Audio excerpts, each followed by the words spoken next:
Hey everyone, it's Mariel. Welcome back to my podcast.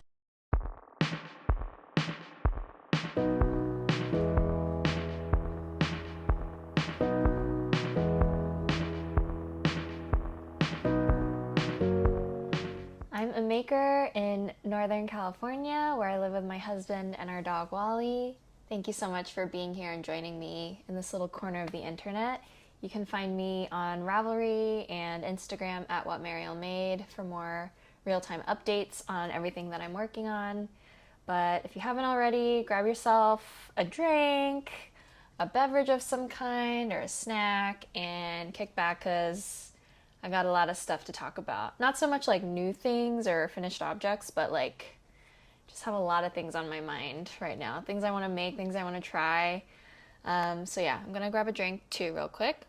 I have some homemade iced tea over some fresh summery sweet peaches, so I'll be sipping on that throughout this episode. But yeah, let's just jump into finished objects. I just have one. It's like, yeah, it's like a finished project, and it's what I'm wearing right now. It is just a thrift flip. So I think last episode I mentioned how I had like this black linen dress that I thrifted like years ago at this point, and it's just been like hanging in my closet waiting to be worked on in some form or fashion. And so all I did was cropped it into a top because I liked how oversized the top fit, and I figured it could be like a really fun like summery top that could be dressed up or down. Like I'm wearing it with just like denim shorts right now, but I feel like I could definitely dress it up if I want to like go out to dinner or like some fancier event. I could just wear it with like a different bottoms or a skirt or something. And yeah, so that's my only finished object. Highly recommend looking in the dress section. I still have like the bottom part of the skirt that I was trying to repurpose into shorts because it has pockets, and I was like, if I can get around not cutting and sewing in pockets and just like cutting my fabric pieces in the way that I need to in order to get shorts, maybe I can do that. But for the patterns that I have right now, I don't really think it'll work out. I don't think I have enough fabric actually in the skirt part. I don't think it's wide enough, so I might just reuse some of that fabric to make like some sort of black like sleeveless top, like a tank of some sort, maybe like a high neck boat tank, because I like that cut as well. And I have one in my closet that I like, a store-bought version that I feel like I could use to draft, because that version also that I have, the fabric choice isn't ideal. It's a little hot, so I feel like this like light airy linen would be ideal. So we'll see if something comes out of that, but this is the only like finished object at this point. There's a button up here that I could close, but I kind of like just like the interest of like having a slightly deep V, since the top itself is like really boxy and oversized. So that's the only finished object. Now, well, let's jump into whips. So I'm not going to show you because I haven't touched it at all, but my top sole by Mochi Knits is still waiting to get some hook and eye closures attached to it and the ends woven in. So I'll show you that. I think I'm gonna have to finish it by the end of this week because I think I'm gonna give it to one of my friends who I'm seeing this weekend. So we'll see. But yeah, I'll show you before I give it away. I'll get some footage of it. The next finished object, or sorry, the next work in progress. Sorry, I'm looking at my notes down here. The next work in progress that I've made some progress on is my plain Yoke Tee by the designer Lanit. And this is where I am. So last week I had finished like the yoke and the sleeves and just started knitting on the body. And so I've made some progress. I've probably knit about 4 or 5 inches on the body at this point. This I'm doing as a knit along with a knit along at my local yarn shop.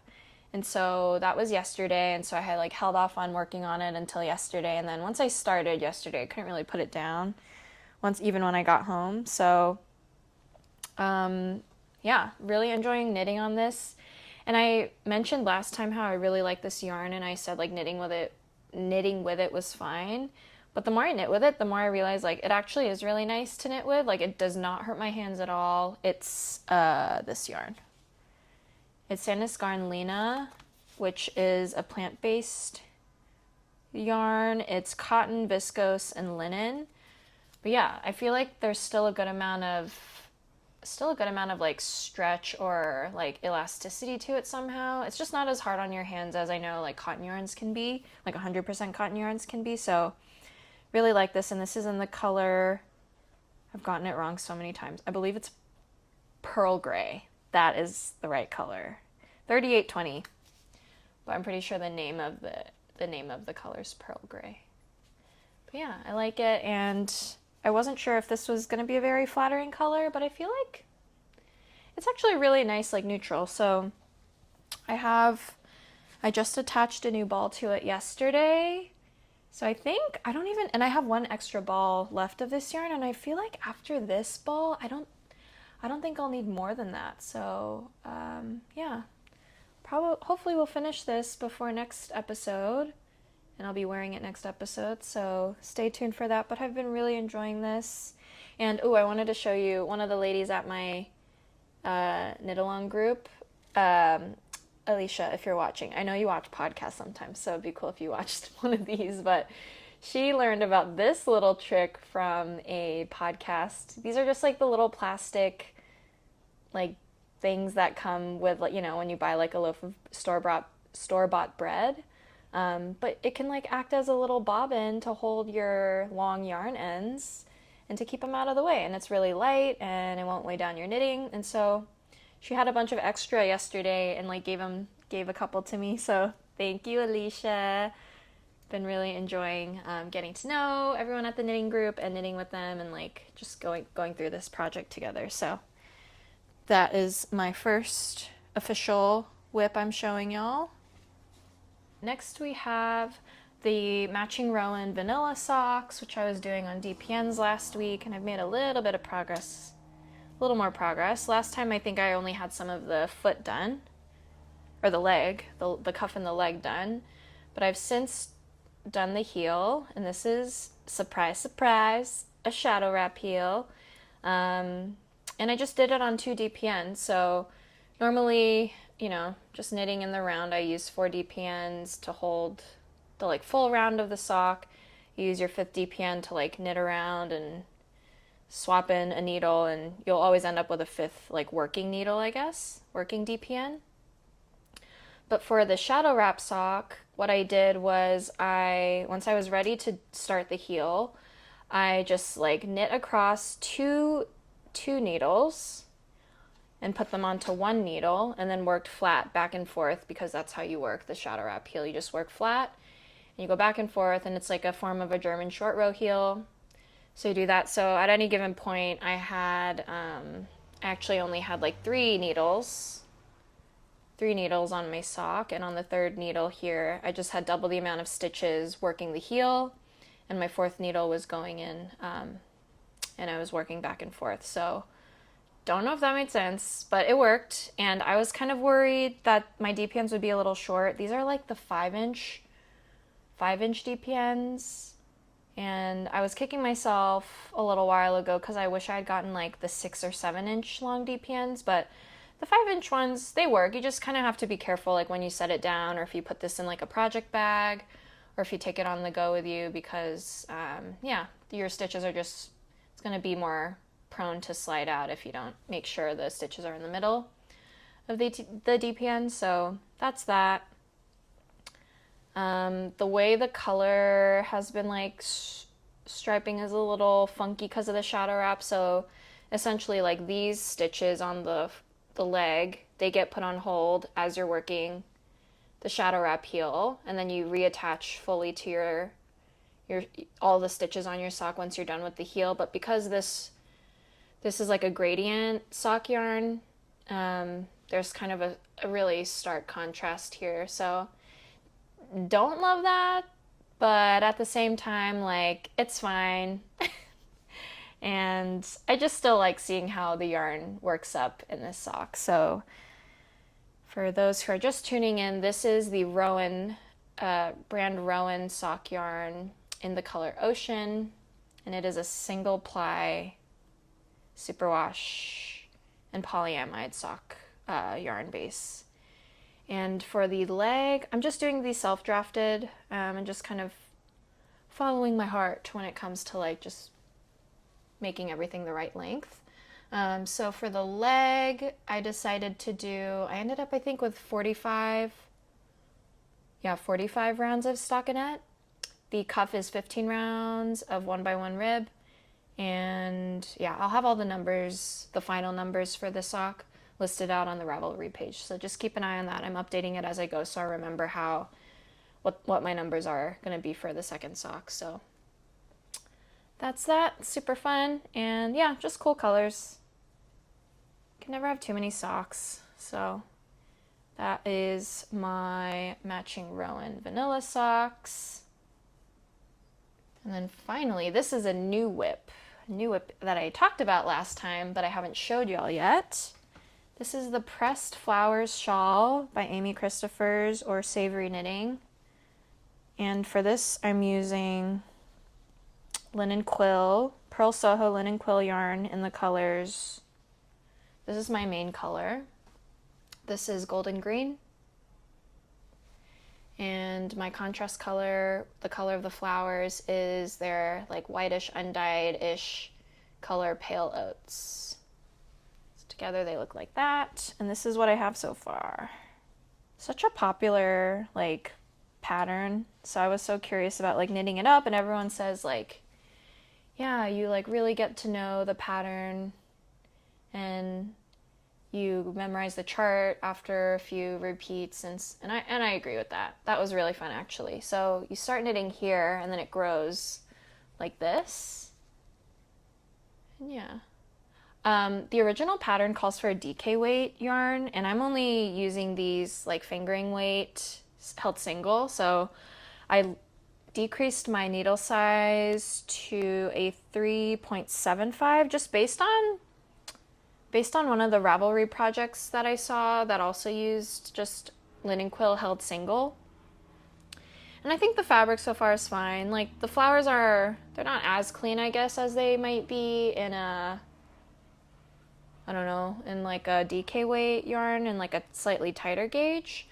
But I think it's fine. And I think once I block it out too, it'll help the flowers kind of smooth out a bit.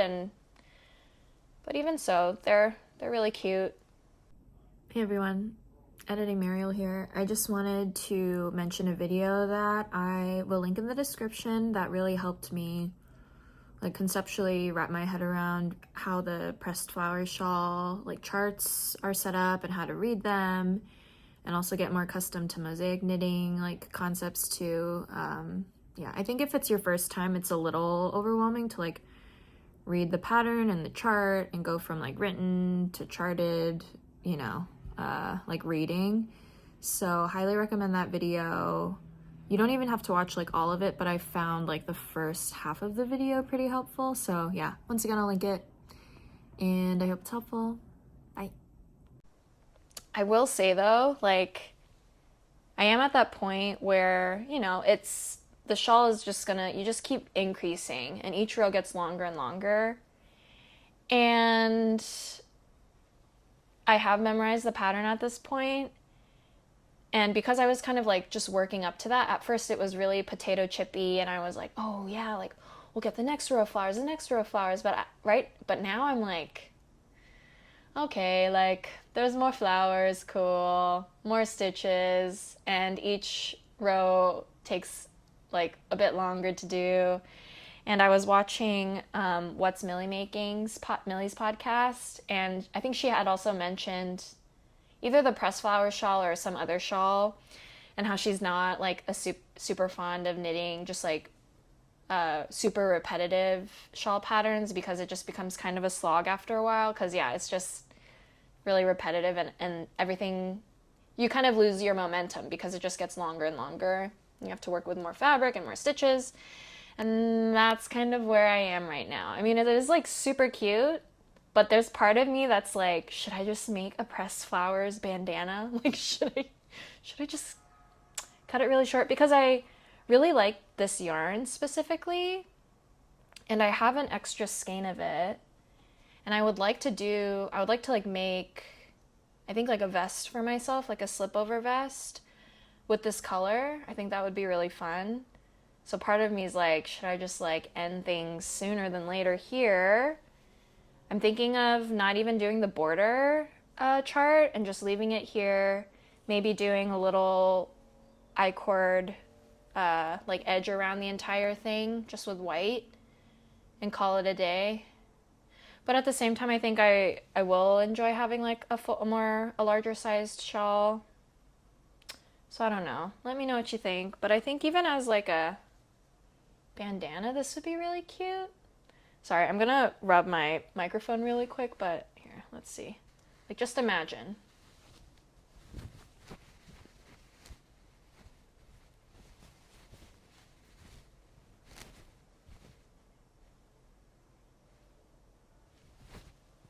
I don't know, can you see the vision? Can you see the vision?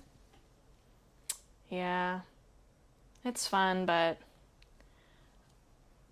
I've had all the fun I think that I can have.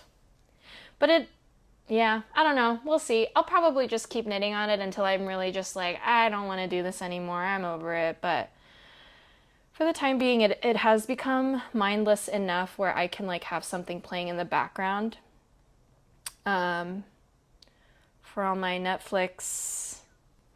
reality TV Netflix people out there, I'm currently watching season 2 of The Perfect Match while knitting this, so that's kind of where my brain's been at. But that's the Pressed Flowers Shawl by Amy Christophers, aka Savory Knitting. And yeah, it's just super cute. But I think I'm over it. So, to be continued. We'll see if this is still a whip next episode. Oh, and I did want to show you these real quick. These are like 2 little like tiny acquisitions, but I got these stitch marker, needle minder protector things from an Etsy shop that I'll talk about more in a little bit, but yeah, I just thought they were kind of funny.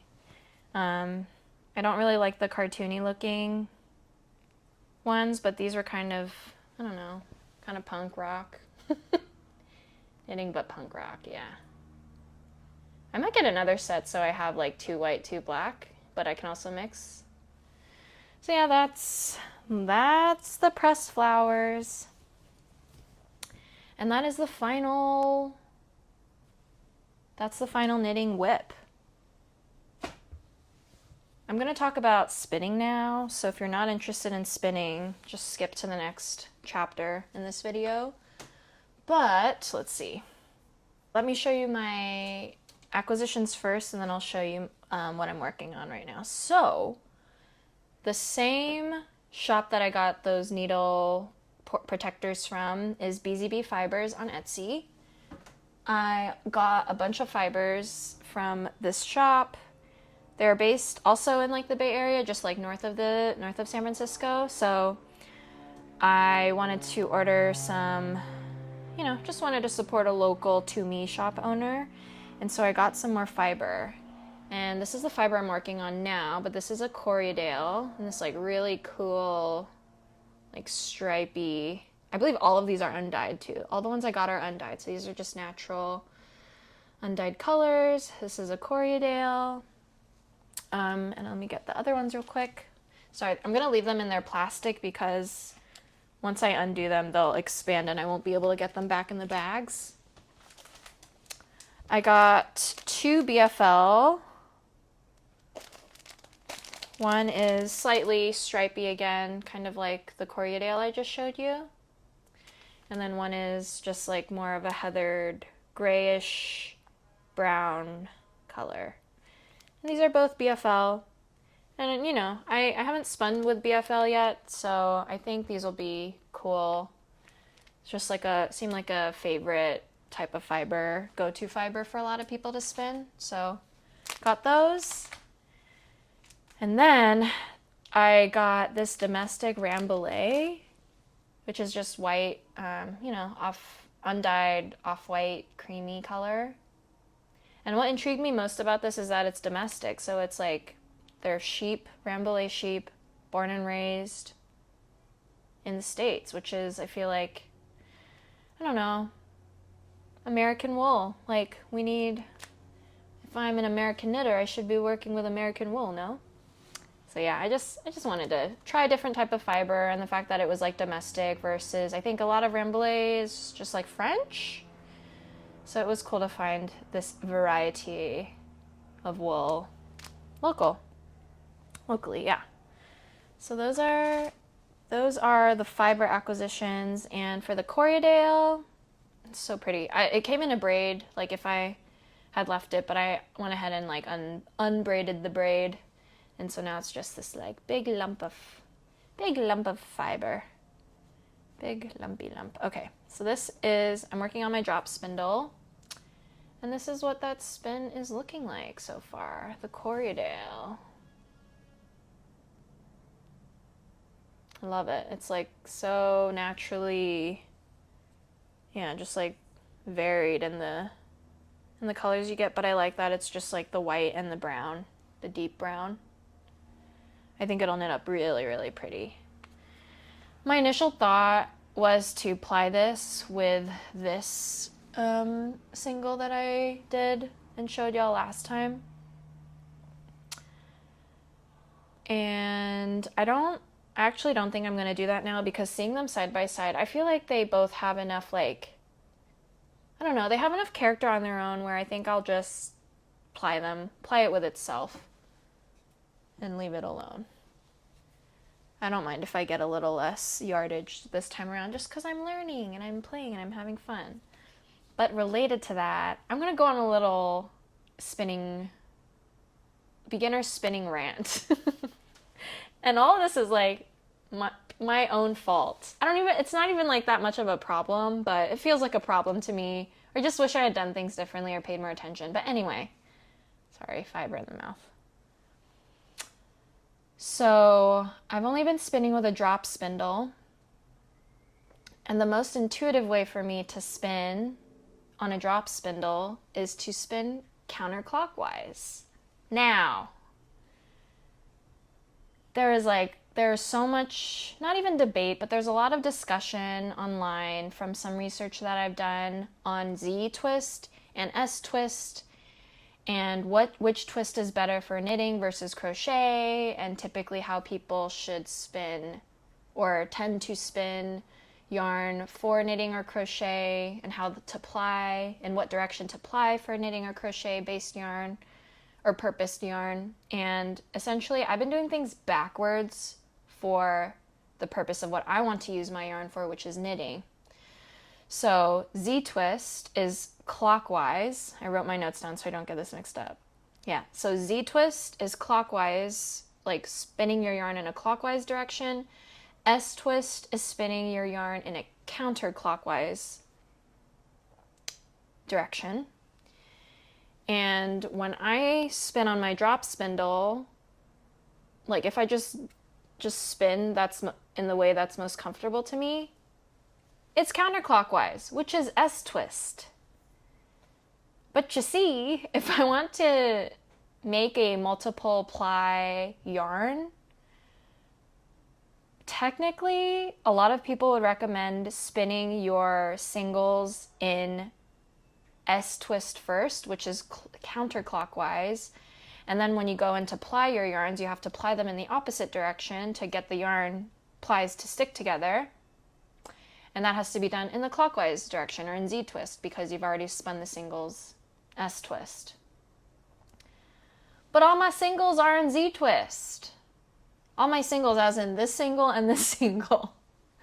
So yeah, I'm kind of just like, at this point, I think I'm just gonna like go with it.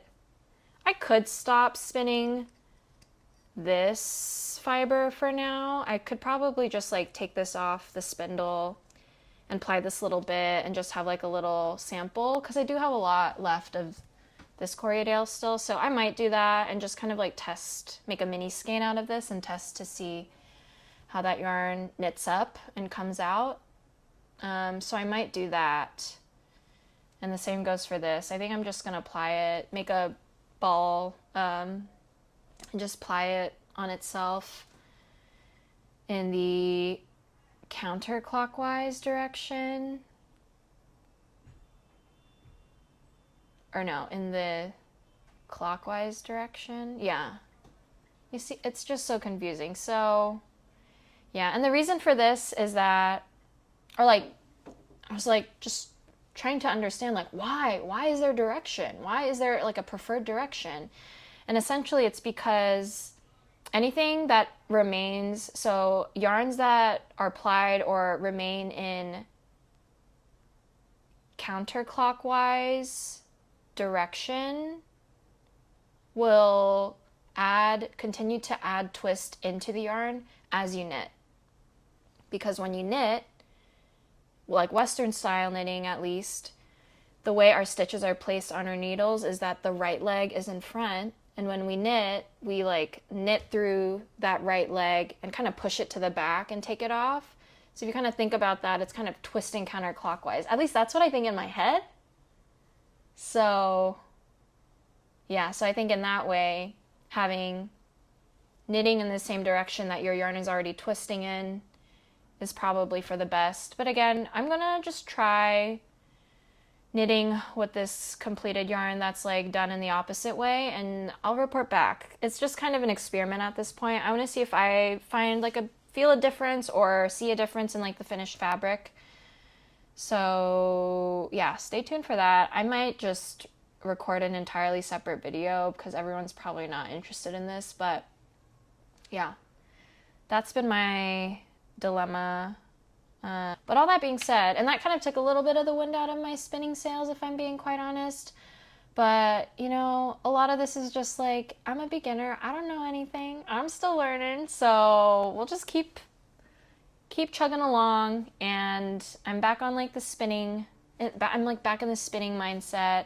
And I have all this beautiful fiber to spin anyway. So I'm going to keep on keeping on. And my drop spindle is working perfectly fine now too, since I've gone ahead and filled in the cracks from last time that I told you all about. The wood glue is holding strong. So yeah, gonna use my drop spindle, and I also may have just ordered an e-spinner, like a smaller one. So we'll report back on that next time too. But I just wanted to give a few shout outs to a couple YouTube videos that helped me like wrap my head around some spinning concepts and techniques and things like that. So I'll link them in the description. But the first video that I am going to link to is by Interweave Craft, and it's basically a really quick video explaining woolen versus worsted yarns in terms of like woolen style spinning versus worsted style spinning. And then there's a separate video that's like taken from like a TikTok from the account Wool to Gold, which is also talking about like woolen versus worsted fiber preparation for spinning, because there can still kind of be a difference there. So that is that. I don't have any sewing whips currently. I have yet to put together the open, what was it called? The last pattern I bought from Matchy Matchy Sewing Club, the open smock top pattern. I still have yet to like print that out and put it together. I'm also kind of just like wanting to look into what it would look like to get a couple patterns that I have just like printed at a print shop, so then I can just trace over the size that I want, because yeah, I don't want to have to print out and put together a new paper pattern for every like different size I want to make, because I want to make some stuff for like my mom or my sisters, and we don't always wear the same size, or don't want the same size. So yeah, gonna look into local print shops that can help me out with that. But I do have a lot of media favorites, things that I've been watching and like listening to. So YouTube podcast wise, I've been like deep into Mel from the Big Little Yarn Co. / Cozy Cardigans podcast, her YouTube channel. I haven't watched from the very beginning, but I've started from the point at which she moved back to Japan I think in like 2021 or the end of 2020. And yeah, I've been watching from there. And at this point, she's like about to have her baby. And I'm just, yeah, watching her videos. She's just so easy to watch, super laid back, such a good vibe. You know, you get to see like snippets of her life in Japan, which is always just fun to like see a different style and like culture of living. And she's a very prolific like maker, so it's fun to see all the things that she's working on. And she's also inspired me to get back into dyeing some yarn again. Just seeing some of the like colorways that she's been gravitating towards or that she has in her shop has been inspiring me to kind of do some of that for myself. So yeah, highly recommend Mel's channel if you're not already subscribed or have checked it out. So yeah, check out that. A couple other like YouTube channels and like yarny podcasts. I watched a couple videos or discovered Amber from A Lovely Yarn podcast earlier last week, I think. Again, just like super easy to watch, very like structured, straightforward videos, but yeah, there's just something like comforting about watching her videos and her channel, so highly recommend that. And then the last channel I have to mention is not a typical like yarny podcast YouTube channel per se, but it's this person, the channel, and the creator's name is Annalise Rey. I think they're based out of Germany maybe now. She lived in like Australia for a little bit, but I think she's back in Germany, or I can't remember, somewhere in Europe. But like super cool girl vibes, very creative, very much like kind of does her own thing, like takes patterns and knits and sews and kind of riffs on things that she sees. So I'll link to one of her videos specifically where she kind of semi-self drafts a cabled pullover vest for herself using this really beautiful blue Malabrigo yarn, the Rios yarn in the like Matisse blue color. It's such a cool vest that she comes out with. But yeah, just been enjoying her videos. She doesn't have too many uploads just yet, but I feel like she keep an eye out for some more of her videos. She has like really good ideas, and I just like her style. So that's it for like YouTube yarny YouTube people. There is another channel I've been watching, just like been having in the background, like when I have people over or when I'm just like wanting music or something in the background. And it's the YouTube channel Gun.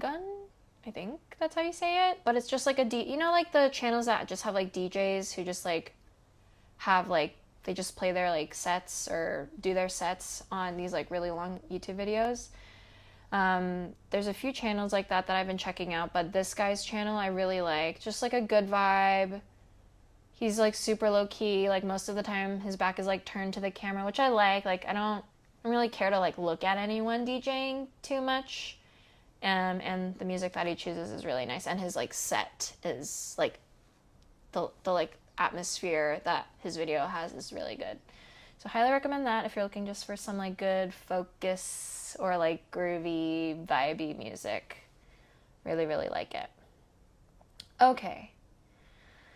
Finally, a couple, not even like life things, but just like thoughts. So again, like I mentioned going to like my local yarn shop to do that knit along, and I just come out of doing those knit alongs or like meeting up with some of the people at this local yarn shop feeling so like my cup is so full when I leave. It's just so nice. Like I'm not necessarily like, we're not in the same like life stage or necessarily have like that much in common outside of just like knitting, but it's been really nice to get to know just like people, like local people in my community, and like meet with them in person and do something together, and like just hear snippets about other people's lives and be able to relate over like our nerdy knitting things. And yeah, it's just been really cool to be a part of that physical community. So I highly recommend like checking out your local yarn shop and like going to the knit nights or joining a knit along and just seeing who's around, because even if you feel like, you know, oh, we're like not in the same life stage, or like we don't seem to have like many similarities, like I feel like you'll always kind of be surprised by, you know, what you can find out. And just like the company, knitting together with people, I feel like is such a sweet, like, yeah, like a powerful thing. So yeah, I came back home from that yesterday, and I was telling my husband, like, I'm just so happy, like I just love going, and I always come back feeling so good and so like fulfilled in my like crafting life. So yeah, that is just something that's been on my mind. And I have like so many things I want to do and try creatively. So I should also say, Mel's YouTube channel, she lives in Japan, obviously, like she has a lot of different creative hobbies, and she in one of her videos was talking about one of the sashiko like patterns that she was doing, or one of the projects that she was doing. And I've known of sashiko, I've seen it like on YouTube or on Instagram, and I've like seen people do it, but I don't know.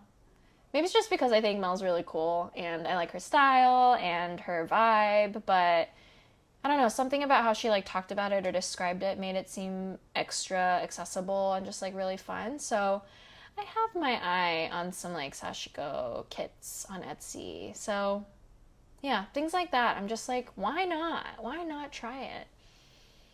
But yeah, I just need to hold my horses, work with what I have. I want to make like like there's so many things I want to make. There's just not enough time, and I wish it was my job to just like make all these things. So maybe one day, but yeah, not for now. And that's okay. I'm enjoying kind of just exploring and seeing what's out there. So sorry, I feel like I was like extra rambly today, but yeah, please let me know what you're working on.